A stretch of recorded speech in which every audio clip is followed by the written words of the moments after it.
Good morning বন্ধুরা, তোমাদের সকলকে স্বাগত আরতি ডেলি ব্লগে। এসে গেছে আজ একটা নতুন ভিডিও নিয়ে, জন্মাষ্টমীর ভিডিও বলে কথা। অবশ্যই তোমরা নিশ্চয়ই দেখেই বুঝতে পারছো ক্লিপগুলো যে আজকে জন্মাষ্টমীর ভিডিও পোস্ট করছি। তো কীরকম লাগছে অবশ্যই কমেন্ট করবে। যারা এখনও সাবস্ক্রাইব করো চ্যানেলটির পাশে সাবস্ক্রাইব করে থাকবে অবশ্যই। তো চলো, আজকের দিনটা খুব খুব খুব ভালো কাটিয়েছি, দেখতে থাকো। সকাল সকাল ছেলে সব কিছু সাজিয়ে দিয়েছে। গেটগুলো দেখো এরকম করে গাঁদা ফুল দিয়ে, নর্মালি আম পাতা দেওয়া হয়, আজকে একদম গাঁদা ফুল দিয়ে সাজিয়েছিলাম। সেটা আমার খুবই ইচ্ছে ছিল, অনেকদিন থেকেই ভাবছিলাম, যে প্ল্যান করছিলাম যে কীভাবে কী করব, ডেকোরেশন কীভাবে করব। তখনই কর্তাকে বলে দিয়েছিলাম যে গাঁদা ফুলের মালা একটু বেশি লাগবে, ঠাকুরের কাছে তো লাগবেই, আর একটু গেটগুলোতেও দেবো। তো আমার আর দেখতে সময় হয়নি কীরকম সাজিয়ে, ছেলেই সাজিয়েছে। এখন দেখো টুনি লাইট লাগাবার রাস্তা করছে, মানে ব্যবস্থা করছে। আর এখানে আমি ছোট্ট ছোট্ট করে গোপুসোনার পা করার চেষ্টা করছি। আমি খুব একটা ভালো আলপনা দিতে জানি না, তো তার মধ্যেও চেষ্টা করছি। আমার অনেক দিনের শখ ছিল যে এভাবে ছোট্ট ছোট্ট করে ছোট্ট ছোট্ট পায়ে গোপুসোনা ঘরে আসবে, তারই একটুখানি মানে আলপনা দিয়ে ছাপ তোলার চেষ্টা করছি। তো কেমন হয়েছে সেটা তোমরা অবশ্য জানাবে কমেন্ট করে, কীরকম হয়েছে। পুরোটা হোক, আমি তোমাকে দেখাবো। আর এখানে এই যে ভোগ রান্নাও শুরু করে দিয়েছি। ভোগগুলো করবা, আমি তো একা পেরে উঠবো না, ওই জন্য রিমাকে নিয়ে এসেছি সাথে করে। আর এর আগের ব্লগে যাকে দেখিয়েছো তারও আমার টুকটাক কাজে সাহায্য করে দেয়। তার ভীষণই জ্বর, এখন তো প্রচুর প্রত্যেকটা ঘরেই জ্বর হচ্ছে। তো ওর জ্বর এসে গেছে, আমরা দুজন মিলেই করছি এখন। ওকেও আসতে বলেছিলাম কিন্তু বেচারি আসতে পারেনি। তো চলো, এখানে মোটামুটি সব কিছু রেডি হয়ে গেছে। এখানে তালের বড়াগুলো করছি, আর বানাচ্ছি নারকেল নাড়ু আর সুজি আর লুচি। আর বাকি যেসব মিষ্টি ওগুলো সব আমি অর্ডার দিয়ে দিয়েছিলাম। একটা নিরামিষ দোকান আছে মিষ্টির, তাকে সব অর্ডার দিয়ে করিয়ে নিয়েছি। বিকেলবেলা এখন দেখো কী সুন্দর, মানে খোল কীর্তনের একটা আয়োজন করেছিলাম, তো ওনারাও এসে পৌঁছে গেছেন। আমি উঠানের মাঝখানে বসার ব্যবস্থা করেছি, যেহেতু ঠাকুর ঘরে ঠাকুর পাতলে অনেকটা জায়গা লাগছে, তো ওই জন্য উঠানেই বসার ব্যবস্থা করেছি। না ঠাকুর ঘরে করলে ভালো হতো, গোপালের কাছেই হতো, তো যাই হোক এটা একদম ঠাকুর ঘরের সামনেই। তো চলো, এখানে একটুখানি জন্মদিন যখন তখন একটু তো বেলুন দিয়ে সাজাতেই হবে। তো যতগুলো পাড়ার বাচ্চা আছে সবাইকে লাগিয়ে দিয়েছি বেলুন ফোলাবার কাজে। এদিকে ঠাকুরমশাই এসে পড়েছেন, পুজোর যা যা কিছু স্বাদ উনি শুরু করে দিয়েছেন। ফোনে বলেই দিয়েছিলেন যে এসে পর সব করব। আর আমি গোপালের বসার ব্যবস্থা নিচে করেছি, তাতে কি পুজো করতে সুবিধা হবে। যে টুল আর একটা পিঁড়ে ছিল, সে যেগুলো নারায়ণ পুজো হয় প্রত্যেক মাসে, সেগুলো আমি ধুয়ে পরিষ্কার করে আলপনা দিয়ে এখানে রেখে দিয়েছি। আর ওপরে যেখানে গোপুসোনা বসে সেখান থেকে পুজো করতে একটু মানে ঠিকঠাক করে গোছানো বা সাজানো যেত না।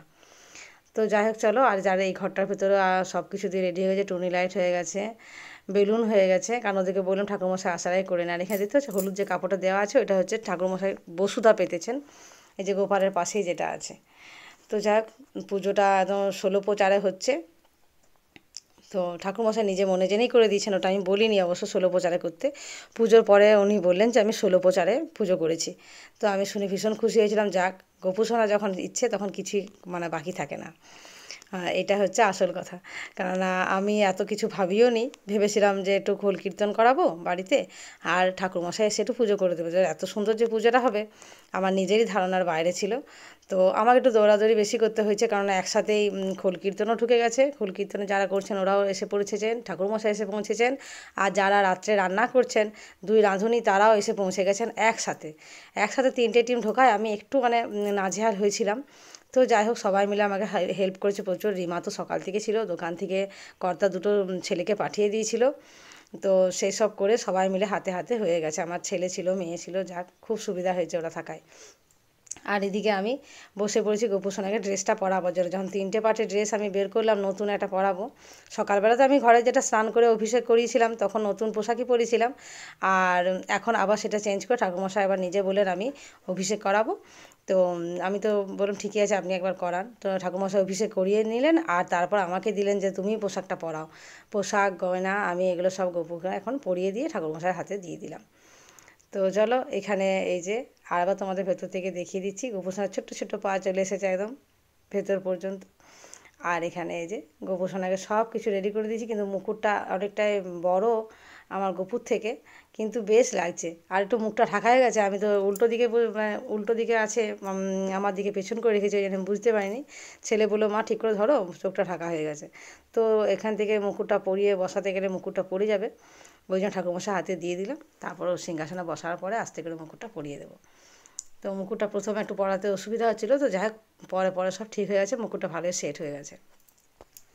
আর কেমন লাগলো সেটা তোমরা অবশ্যই কমেন্ট করে জানিও কিন্তু। এই দেখো ঠাকুরমশাই তুলসী পাতা দিতে গিয়ে মুকুট আবার ফেলেছেন, তো আমি আবার পরিয়ে দিয়েছি। এই দেখো এই হচ্ছে আমার টোটাল গোপুসোনার গেট আপ। কেমন লাগছে অবশ্যই কমেন্ট করে জানাবে। যতটুকু পেরেছি নিজের মতন করে স্বাদ করেছি, হয়তো আরও কিছু লাগতো, সেটা হয়তো আমার হয়তো মিস হয়ে গেছে। তবে তালের বড়াটা লাস্ট মুহূর্তে হয়েছে, সেটা করতে পেরেছি, খুব ভালো লেগেছে। আমি মাখন মিছরিও দিয়েছিলাম, দাঁড়াও এই দেখাচ্ছে, এই দেখো মাখন মিছরি এখানে আছে। ছোট্ট বাটিতে একটা দই দিয়েছি। আর গোপুসোনা বলতে ভুলে যাচ্ছি, প্রচুর গিফট পড়েছে, সেগুলো আমি তোমাদেরকে আলাদা অন্য একটা ব্লগে দেখাবো। গোপুসোনা অনেক গিফট পেয়েছে, ওর জন্মদিন বলে কথা বলো। তো যাই হোক, আর এই যে এখন হচ্ছে আরতি ভেতরে। তো আরতি করার পরে পুজো শেষ হবে, আর খোল কীর্তন যারা এসেছেন করতে তাদেরও একটা বাইরে আবার প্রোগ্রাম ধরা আছে, তা ওনারা চলে যাবেন। তো ওই খোল কীর্তনও চলছে বিকেল 4টা থেকে টানা, এখন মোটামুটি 7টা বেজে গেছে। আর ঠাকুরমশাই 4টের সময় পুজো করতে বসেছেন, ঠাকুরমশাইরা এখন 7টা বাজলো। প্রায় 3 ঘন্টা ধরে গোপুসোনার পুজোটা হয়েছে।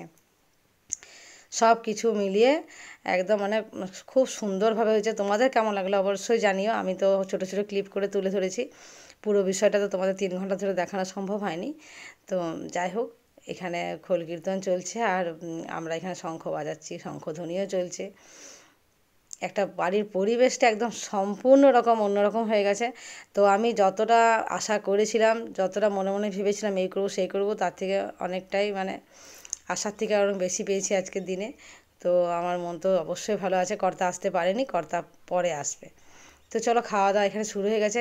খাওয়া দাওয়া শুরু হয়েছে বলতে কীর্তনিয়ার দলটাই আগে বসেছে, কারণ ওরা বেরিয়ে যাবে, তোমাদের বললাম, বারবারই বললাম। তো ওনারা খাওয়া দাওয়া করে চলে গেলেন। আর এই যে যারা আমাকে মাঝে মাঝে গোপুসোনার পুজোতে হেল্প করে তারা এসেছে।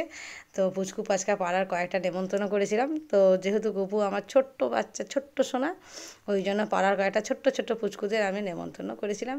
তো একে একে সবাই আসছে, খাওয়া দাওয়া করবে, আনন্দ করবে। এদিকেও জিজ্ঞেস করলাম কেমন লাগলো, যে গোপুসোনাকে খুব ভালো লাগছে। আর এই যে লাস্ট ব্যাচ, এখন মানে আমার দোকানের স্টাফেরা বসেছে, ওরা সব দোকান টোকান বন্ধ করে এসেছে, আর কর্তাও এসেছে। তো এরা এখন প্রসাদ খাচ্ছে, তারপর কেউ কেউ খাবার খাচ্ছে। এখানে যে বুড়িদি বসে আছে, আমার মেয়ে, আমাদের জমিয়ে ফাটিয়ে গল্প হচ্ছে। আর এর আগে 2-4 ব্যাচ খাওয়া দাওয়া করে চলে গেছে, তখন আমি ওদেরকে পরিবেশনও করছিলাম আর গল্পও করছিলাম, ওই জন্য আমার ভিডিও করা হয়নি মাঝখানটায়। আর ছেলে বলো, দোকানের স্টাফ বলো, সবাই তো এইসব কাজেই ব্যস্ত ছিল, ওই জন্য কেউ আর ফোন করা মানে ফোন ধরে ভিডিও করার সময় পায়নি, একটু ভিড় ছিল বলে। তো যাই হোক, এখন ফাঁকা, আমরা একটুখানি গল্প করছি। আর এই যে এক এক করে সবাই এবার চলে যাচ্ছে, ঘর একদম ফাঁকা হচ্ছে, ততই মনটা খারাপ হচ্ছে। সবাই চলে যাওয়ার পরে গোপুসোনাকে শয়ন দেওয়ার সময় হয়েছে।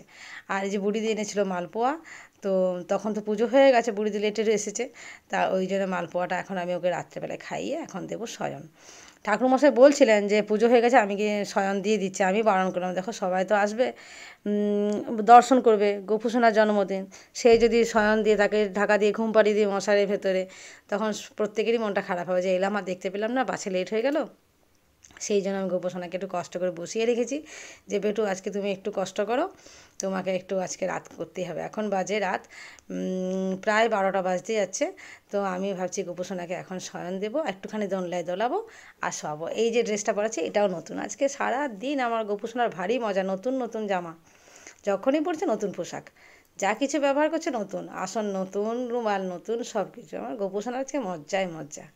তো চলো একটু আতর দিয়ে দিয়েছি গোপুসোনার গায়ে, গোপুসোনার পোশাকে, আসনে। এই যে এখন দোলনায় দোল করছে, কারণ আজকে দোলনায় তো উঠতে পারিনি, সময় নেই বাবুর সিংহাসন থেকে নামার, ওই জন্য আজকে বাবুসোনা আমার দোলনায় দোলুদুলু করবে, এরপরে ঘুমোবে।